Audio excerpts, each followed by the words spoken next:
மோடி அரசின் நிர்பந்தத்தால் மூடப்படும் நிலையில் உள்ள உள்ளூர் பேருந்து மற்றும் ட்ரக் பாடி தயாரிக்கும் நிறுவனத்தை மக்களவை எதிர்க்கட்சித் தலைவர் ராகுல் காந்தி நேரில் சென்று ஆய்வு செய்தார். ராஜஸ்தானில் உள்ளூர் பேருந்து மற்றும் ட்ரக் பாடி தயாரிக்கும் உற்பத்தியாளர்களை நேரில் சந்தித்து அவர்களது குறைகளை மக்களவை எதிர்க்கட்சித் தலைவர் ராகுல் காந்தி கேட்டறிந்தார். தனியார் பேருந்து மற்றும் ட்ரக் பாடி தயாரிக்கும் நிறுவனத்திற்கு அவர் நேரடியாக சென்று ஆய்வு மேற்கொண்டார். மோடி அரசின் நிர்பந்தத்தால் அந்த நிறுவனம் மூடப்பட உள்ளது என்பது குறிப்பிடத்தக்கது.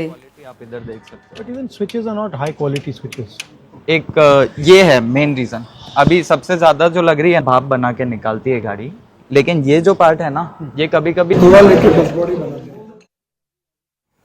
இது தொடர்பாக காங்கிரஸ் வெளியிட்டுள்ள எக்ஸ் தள பதிவில், உள்ளூர் பேருந்து மற்றும் ட்ரக் பாடி தயாரிக்கும் நிறுவனம் உலகத்தரம் வாய்ந்த கைவினை திறன் அங்கீகாரத்திற்கு தகுதியானது. ஆனால் மோடி அரசு அறிவித்துள்ள விதிமுறைகளின் சுமையின் கீழ் அந்த நிறுவனம் மூடப்பட நிர்பந்திக்கப்படுவதாக குறிப்பிட்டுள்ளது. மோடி அரசின் குறு, சிறு மற்றும் நடுத்தர நிறுவனங்களுக்கு எதிரான கொள்கைகள் இந்தியாவிற்கு உத்வேகத்தையும் வேலைவாய்ப்பையும் வழங்கும் இந்த தொழில்களை நசுக்குவதாக குற்றம் சாட்டியுள்ளது.